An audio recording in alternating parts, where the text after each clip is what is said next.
নমস্কাৰ এই মুহূৰ্তত দিবলৈ লৈছো আজিৰ সন্ধিয়াৰ বহু কেইটা গুৰুত্বপূৰ্ণ খবৰ। আজি হৈছে 6 এপ্ৰিল আৰু এই ধৰণৰ খবৰসমূহ নিতৌ চাবৰ বাবে চেনেলটো সাবস্ক্ৰাইব কৰি ভিডিঅ'টোত এটাকৈ লাইক কৰি দিব। আজিৰ সন্ধিয়াৰ প্ৰথমটো খবৰ হৈছে এটা বিগ ব্ৰেকিং নিউজ এই মুহূৰ্তত জনাই আছো।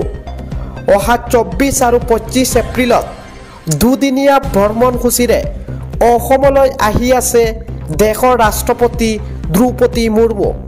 আমি পুনৰবাৰ জনাই আছো 24 আৰু 25 এপ্ৰিলত দুদিনীয়া ভ্ৰমণসূচীৰে অসমলৈ আহি আছে ৰাষ্ট্ৰপতি দ্ৰৌপদী মুৰ্মু। আজিৰ সন্ধিয়াৰ পৰৱৰ্তী খবৰটো হৈছে ভাৰতৰ বাবে আজিৰ দিনটো ঐতিহাসিক দিন। তামিলনাডুৰ ৰামেশ্বৰমত প্ৰধানমন্ত্ৰীয়ে মুকলি কৰিলে দেশৰ প্ৰথমখন ভাৰ্টিকেল লিফ্ট ৰেল ব্ৰিজ আৰু ভাৰতীয় টেকনলজিৰ এটা নতুন গতি। আমি এই মুহূৰ্তত মিডিল অসমৰ দৰ্শকসকলক দেখুৱাই আছো, এয়া চাব পাৰে।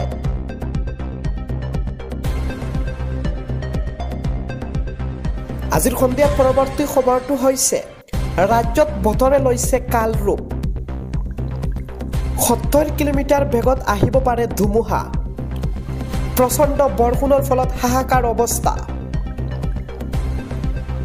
মহানগৰীতো অন্ধকাৰ আকাশ। ৰাজ্যৰ ঠায়ে ঠায়ে প্ৰচণ্ড শিলাবৃষ্টি। বতৰ বিজ্ঞান কেন্দ্ৰই জাৰি কৰিছে এলাৰ্টসমূহ। জানিব পৰা মতে প্ৰতি ঘণ্টাত 70 কিলোমিটাৰ বেগত আহিব পাৰে ধুমুহা। এতিয়া আপুনি কমেণ্টত জনাওক বৰ্তমান সময়ত আপোনাৰ অঞ্চলত বতৰ কেনেকুৱা, সেয়া আপুনি কমেণ্টত জনাবলৈ নাপাহৰিব। আৰু প্ৰচণ্ড বৰষুণৰ ফলত ৰাজ্যৰ বিভিন্ন ঠাইত ইতিমধ্যে হাহাকাৰ পৰিস্থিতি হৈছে আৰু ঠায়ে ঠায়ে গছ গছনি কোবালি ভাগৰি পৰিছে। আজিৰ সন্ধিয়াৰ আন এটা খবৰ হৈছে মছজিদ চৌহদত নাবালিকাৰ সৈতে ভয়ংকৰ কাণ্ড। 75 বছৰীয়া লম্পটৰ কামনাৰ বলি হৈছে 6 বছৰীয়া নাবালিকা। মছজিদটোলৈ ফুচলাই মাতি আনি ধৰ্ষণ কৰে 75 বছৰীয়া বৃদ্ধ তাহিৰ উদ্দিনে। আৰু ঘটনাৰ স্থান হৈছে মৰিগাঁও মইৰাবাৰীত। আমি এই মুহূৰ্তত জনাই আছো মৰিগাঁও মইৰাবাৰীত ৰাজ্য কঁপাই যোৱা ভয়ংকৰ কাণ্ড। আৰু ইতিমধ্যে মইৰাবাৰী আৰক্ষীয়ে গ্ৰেপ্তাৰ কৰিছে লম্পট তাহিৰ উদ্দিনক। লম্পট তাহিৰৰ বিৰুদ্ধে পস্কো আইনৰ অধীনত কেইবাটাও গোচৰ ৰুজু কৰা হৈছে। আমি পুনৰবাৰ জনাই আছো এই ঘটনাৰ স্থান হৈছে ৰাজ্যৰ মৰিগাঁও মইৰাবাৰীত।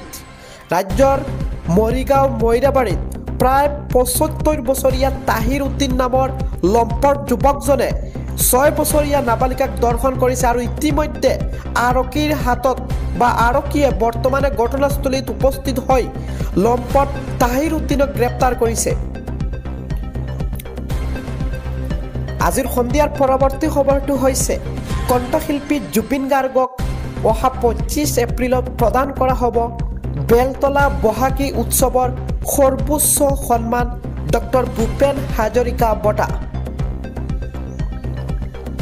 আজিৰ সন্ধিয়াৰ পৰৱৰ্তী খবৰটো হৈছে পুৱাতেই যোৰহাটত ভয়ংকৰ অগ্নিকাণ্ড। 50 লক্ষাধিক টকাৰ সামগ্ৰী জুইত জাহাজাৰ। যোৰহাটৰ মাৰোৱাৰীপট্টিৰ এটা শ্ৰুমত সংঘটিত হৈছে এই ভয়ংকৰ অগ্নিকাণ্ড। জুয়ে মুহূৰ্ততে সমগ্ৰ অঞ্চলটো ছানি ধৰিছে। জুইৰ সূত্ৰপাতৰ কাৰণ বৰ্তমানেও জানিব পৰা হোৱা নাই। আগবাঢ়িছো সন্ধিয়াৰ পৰৱৰ্তী খবৰটোলৈ। এই মুহূৰ্তত জনাই আছো ৰাইজে খেদি খেদি ধৰিলে বাংলাদেশী গৰু চোৰ। আব্দুল কাদিৰ আৰু গিয়াছ উদ্দিনে অসমত পেলাইছে গৰু চুৰিৰ জাল। ভাৰত বাংলাদেশ আন্তঃৰাষ্ট্ৰীয় সীমান্তত উত্তেজনা। পূৰ্বৰ নাম আছিল কৰিমগঞ্জ, বৰ্তমানৰ নাম শ্ৰীভূমি। আৰু শ্ৰীভূমি জিলাৰ লক্ষীপুৰ আন্তঃৰাষ্ট্ৰীয় সীমান্তত আজিৰ দিনত উত্তপ্ত পৰিস্থিতিৰ সৃষ্টি হয়। কাৰণ বাংলাদেশৰ পৰা বৰাকত প্ৰৱেশ কৰি দীৰ্ঘদিনৰ পৰা চুৰি কৰি আহিছিল পশুধন। আৰু আজি ৰাইজে খেদি খেদি আটক কৰাৰ পিছতে 2 চোৰে দিছে বিস্ফোৰক স্বীকাৰোক্তি। সীমান্তত BSFৰ ভূমিকাক লৈ উঠিছে প্ৰশ্ন নুৰুদ্দিন নামৰ এটা ভাৰতীয় লিংক মেয়ো পৰিছে জালত শ্ৰীভূমি আৰক্ষীয়ে ঘটনা সন্দৰ্ভত বৰ্তমানেও বৃহৎ অব্যাহত ৰাখিছে অভিযান আজিৰ সন্ধিয়াৰ পৰৱৰ্তী খবৰটো হৈছে এই মুহূৰ্তত জনাই আছো ধুমুহা বৰষুণৰ মাজতে ৰাজ্যত ভয়ংকৰ পথ দুৰ্ঘটনা হৈছে নিশা লখিমপুৰৰ বগলামৰাত সংঘটিত হৈছে দুৰ্ঘটনা মটৰ চাইকেল আৰু স্কুটিৰ মাজত মুখামুখি সংঘৰ্ষ